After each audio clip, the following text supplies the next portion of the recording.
Namaskar. Welcome to the 27th episode of Granth Yatra. The book we are going to discuss today was written in just 5 nights, and yet it has been enthralling the readers for the past 85 years. This book is Shyamchi Ai or Shyam's Mother, written by Sani Guruji.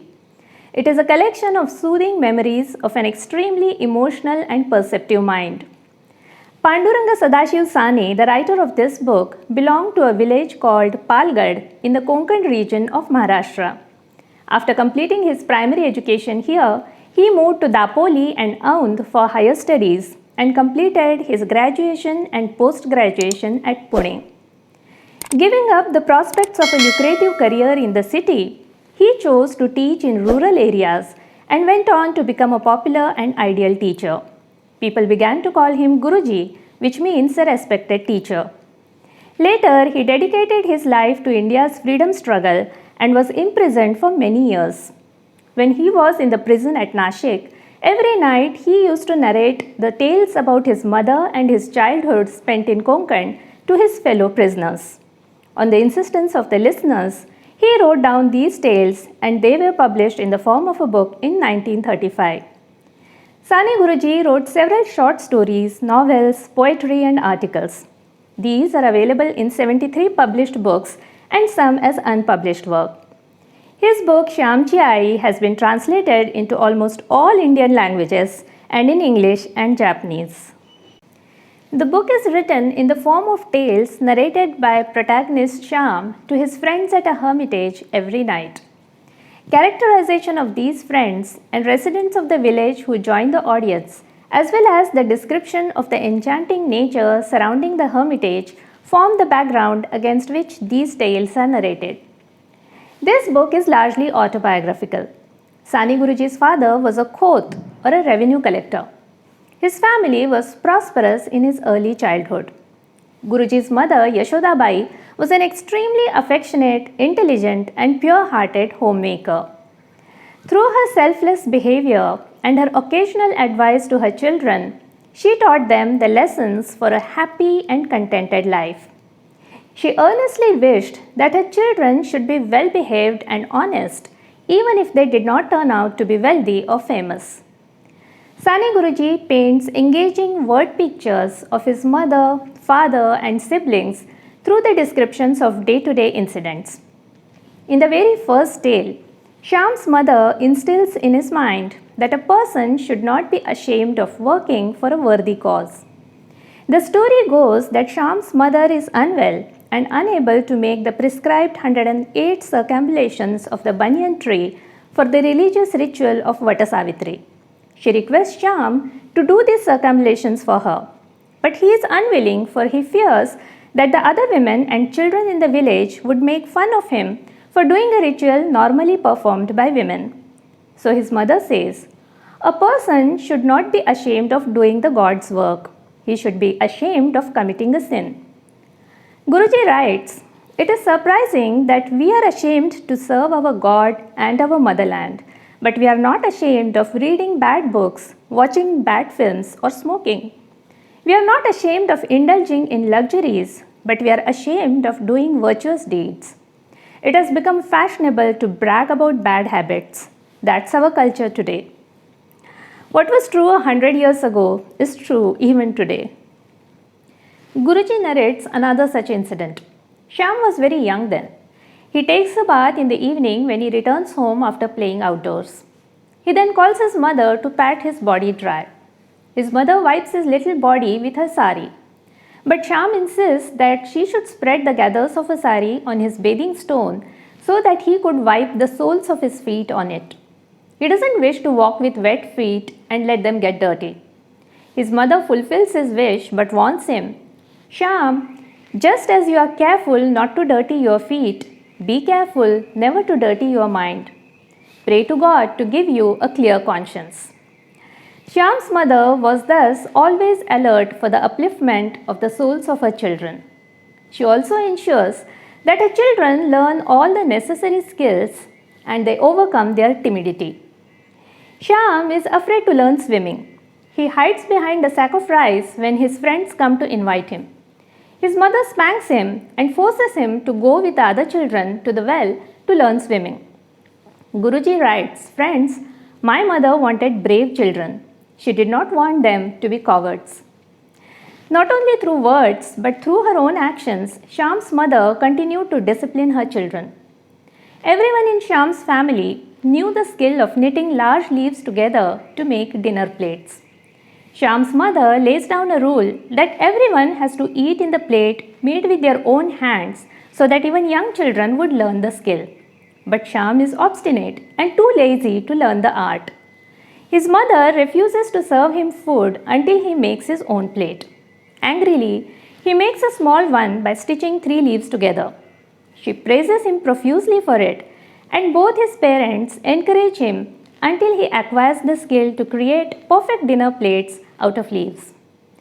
Guruji appreciates the lesson of self-reliance learned through this incident. He says, "Self-reliance is the basis of Western education. It helps one to hold his head high. One should never accept any gift without earning it, and one should never grant anything unless the receiver has worked for it." In this context, he narrates the story of the former US President Herbert Clark Hoover, who sent his son to work as a mason to make him self-reliant. Guruji says that encouraging effort is the right way of life. He believes that the people pursuing the so-called lowly professions such as a laborer, a janitor or a cobbler are more holy and great than those who enjoy the fruits of others' labor. Incidents such as these help to create engaging pictures of the characters in the stories. They also reveal the relationships in Shyam's loving family. His father, who wakes up the children early morning and teaches them prayers and songs. His grandmother, who is ever ready to help anyone in need. His younger brothers, who are always delighted when he visits home. His married sister, who visits her parental home for a few days. Janki Vaini, the neighbor who helps Shyam's mother during her illness. Mathuri, who pounds the rice grains for Shyam's household, all help to recreate the village life in the reader's minds. This is the picturization of a civilization that has disappeared with time. This civilization was made up of elders who encouraged children to pray before their meals. It had children who competed with each other to learn the prayers by heart. It had neighbors who helped each other. It had fathers who walked 18 kilometers so that their sons could have homemade sweets. These people were not rich. Their ambitions were not too big. But they knew the art of finding happiness in the small things in life and in fulfilling relationships. Just as this book reveals the teachings of Sani Guruji's mother through various incidents, it also reveals his own philosophy that was based on those teachings and that had further matured through his education and contemplation. At one place, Guruji writes, "In this world, it is not enough to just have love and compassion in your heart. 3 qualities are necessary to make the life beautiful and successful. The first thing is, of course, love. The second quality is knowledge. And the third quality is strength. A person who possesses love, knowledge, and strength will be able to fulfill his desires." Guruji was pained to observe that during those years of the British rule, his own mother and several other loving mothers around him were not able to raise their children properly in the absence of knowledge and strength. Sani Guruji abhorred the practice of untouchability and social inequalities. The roots of his anger can be found in the teachings of his mother. Once, an untouchable old woman was carrying a bundle of firewood on her head when the bundle fell down. She patiently waited by the side of the road for another untouchable to pass by and lent her a hand to hoist the heavy bundle on her head again. Shyam's mother sent Shyam to help her and offered the old woman some food. She says to Shyam, "We keep the untouchables at a distance because they have no money. If they became rich tomorrow, we will be reduced to their plight. One should help every person irrespective of whether he or she is an untouchable. At the most, you can come home and take a bath because we have to live in this society, and we don't have courage to face their wrath, not because you touched an untouchable who's considered to be a sinner.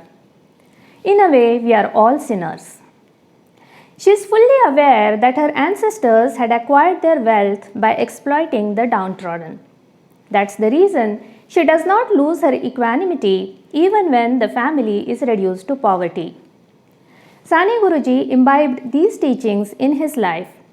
He went on a fast unto death along with other social reformers to acquire the right of entry to the Vitthal temple in Pandharpur for the untouchables. He succeeded after fasting for 21 days. Guruji's perceptive mind was deeply anguished by India's lack of independence, poverty, destitution, economic decrepitude, disease, and the exploitation and torture of married women in their marital homes. This enormous, all encompassing grief burns my little heart. There are hundreds and thousands of mothers in India who are like my own mother. Their golden lives are perishing in dust, he writes. He gained this insight by observing the lives of his mother, sister, and other women around him, but also through the teachings of equality by his mother. She taught him not to be ashamed of helping his mother in her daily chores. This reveals how progressive her thinking was. Guruji writes, a man cannot be said to have attained full maturity until his heart is full of softness, love, modesty, willingness to do physical work, and the ability to do chores without complaining. Similarly, a woman cannot be said to have attained maturity unless her heart is full of fortitude and she acquires the ability to be tough at times and is capable of taking care of her family in the absence of male relatives. That is what I call marriage. Sani Guruji's thinking is inspiring even today. Several people who have taken inspiration from his writings and from his life are active in the field of social reforms and are doing exemplary work. One such person is the former secretary in the Ministry of External Affairs, a member of the National Human Rights Commission and writer, Mr. Jnaneshwar Mole. He will share his thoughts with us today.